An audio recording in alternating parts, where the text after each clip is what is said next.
Molto prima di Sparta, molto prima di Atene, molto prima che qualcuno immaginasse che un giorno gli uomini si sarebbero riuniti in assemblea per decidere il proprio destino, esisteva un mondo diverso, un mondo fatto di palazzi affacciati sul mare, di corridoi dipinti con colori vivissimi, di magazzini pieni di olio e grano, di sacerdotesse che alzavano serpenti al cielo e di re guerrieri che dominavano da fortezze di pietra. Un mondo che a noi appare appeso tra archeologia e mito. Ma prima di scendere in quel passato lontanissimo, vi voglio dare il benvenuto su Polis, il canale che tenta di raccontare la storia attraverso le vicende umane. Qui non troverete solo date, ma trasformazioni. Non solo battaglie, ma ambizioni, paure e rinascite. Se volete sostenere questo progetto, vi ricordo di iscrivervi al canale e di commentare dicendomi quello che vi piacerebbe fosse trattato nei prossimi episodi. Perché ricordate, la storia è dialogo, non monologo.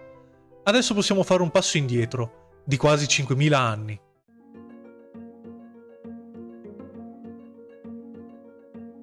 Intorno al 3000 a.C., sull'isola di Creta, iniziano a svilupparsi comunità sempre più organizzate. Per secoli sono solo villaggi agricoli e marittimi, ma intorno al 2000 a.C. accade qualcosa di decisivo. Compaiono i primi grandi palazzi. È quello che gli archeologi chiamano periodo protopalaziale. Questi edifici non sono semplici dimore reali, sono il cuore pulsante di un sistema economico complesso.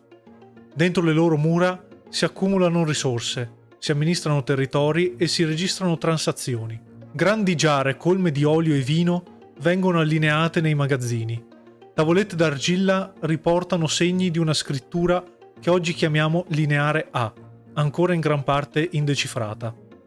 E c'è un dettaglio che colpisce. Questi palazzi non sono fortezze, non hanno mura imponenti e non sembrano costruiti per resistere a un assedio. Creta domina il mare, non la terra. Le sue navi commerciano con l'Egitto, con le coste del vicino Oriente e con l'Anatolia. La potenza minoica è marittima, culturale, commerciale. Poi, intorno al 1700 a.C., dei terremoti distruggono molti di questi palazzi. Per molti potrebbe sembrare la fine, invece è l'inizio della fase più straordinaria. Tra il 1700 e il 1450 a.C., nel periodo neopalaziale, i palazzi vengono ricostruiti ancora più grandi. Cnosso diventa un complesso labirintico fatto di cortili centrali, scalinate monumentali e affreschi vibranti. Giovani che saltano sopra tori in rituali acrobatici, figure femminili con serpenti tra le mani, simboli religiosi che parlano di fertilità, di ciclicità e di rinnovamento. È una civiltà sofisticata, aperta, artistica. Ed è quasi inevitabile che, secoli dopo, i greci immaginino che in quel labirinto vivesse un mostro. Il Minotauro, infatti, non nasce dal vuoto. Nasce dalla memoria deformata di un'architettura complessa, di un potere misterioso. Ma intorno al 1600 a.C. un'esplosione scuote l'Egeo. È l'eruzione di Thera, l'attuale Santorini. È una delle più devastanti dell'antichità. Onde gigantesche colpiscono le coste e la cenere oscura il cielo. Non sappiamo se sia questa la causa principale del declino minoico, ma nel giro di poche generazioni Creta perde la sua centralità e sulla scena entrano nuovi protagonisti.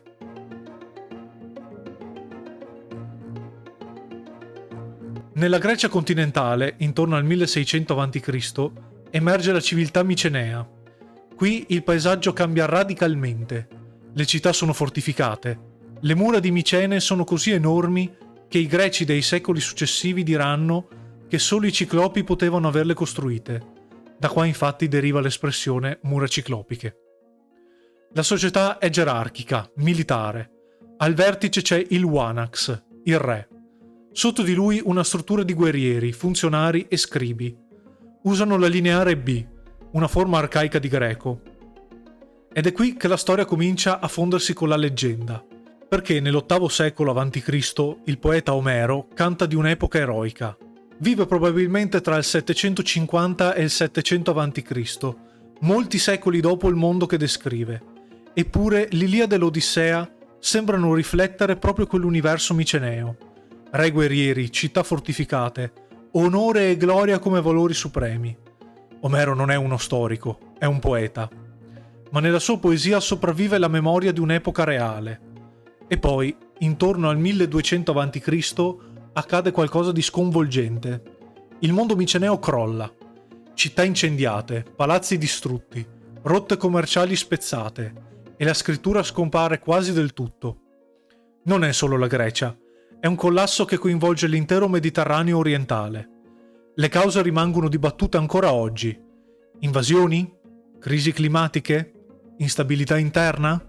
Forse una combinazione di tutto questo. Quello che sappiamo è che inizia un periodo che gli storici chiamano secoli bui, o Dark Ages.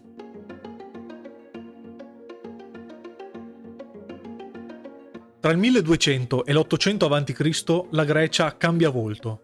Le grandi strutture palaziali spariscono, la popolazione diminuisce, la scrittura viene quasi dimenticata. Ma non è un'epoca di immobilità, è un'epoca di trasformazione lenta. Le comunità diventano più piccole, più autonome. L'aristocrazia guerriera emerge come nuovo punto di riferimento. I legami personali contano più delle strutture centralizzate. E soprattutto la memoria cambia forma. In assenza di archivi, la storia si affida alla voce.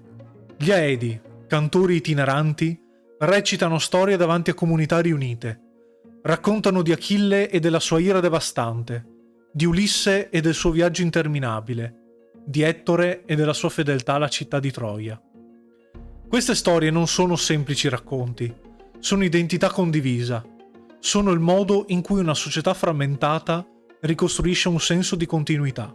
Quando, nell'VIII secolo a.C., l'alfabeto adattato dai Fenici viene poi adottato dai Greci, quelle storie possono finalmente essere messe per iscritto. Non nascono dal nulla. Sono il risultato di secoli di tradizione orale.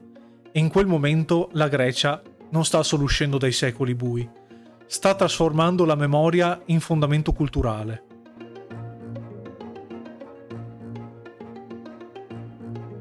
Intorno all'800 a.C. qualcosa cambia definitivamente. I villaggi crescono, le comunità si strutturano.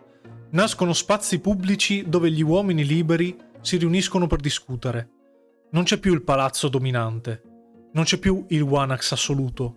Al suo posto emerge una nuova forma di organizzazione, la polis.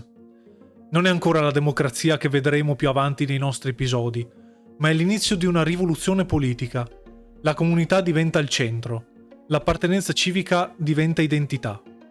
Ed è straordinario pensare che questa forma nasca proprio da due grandi crolli. I minoici cadono, i micenei cadono a loro volta. I secoli bui sembrano inghiottire tutto. Eppure, da quelle rovine, nasce qualcosa di più duraturo di qualsiasi palazzo, una nuova idea di comunità. Provate a immaginare una notte dell'VIII secolo a.C., un fuoco acceso, una comunità raccolta attorno ad esso, un Edo che inizia a recitare versi che parlano di eroi, di dei, di città in fiamme. In quel momento il passato prende forma, non come nostalgia, ma come fondamento. La Grecia che conosciamo, quella dei filosofi, dei legislatori e dei generali, non nasce all'improvviso, nasce da secoli di crolli, adattamenti e memoria condivisa. E forse è proprio questa la lezione più importante di questo primo capitolo. La civiltà non è una linea retta, è un susseguirsi di cadute e rinascite. E mentre lasciamo questo mondo di palazzi, di mura ciclopiche e di cantori nella notte, siamo pronti per addentrarci nel prossimo capitolo della storia greca, quello delle polis, delle rivalità e delle sperimentazioni politiche, perché è lì che il racconto si fa ancora più sorprendente.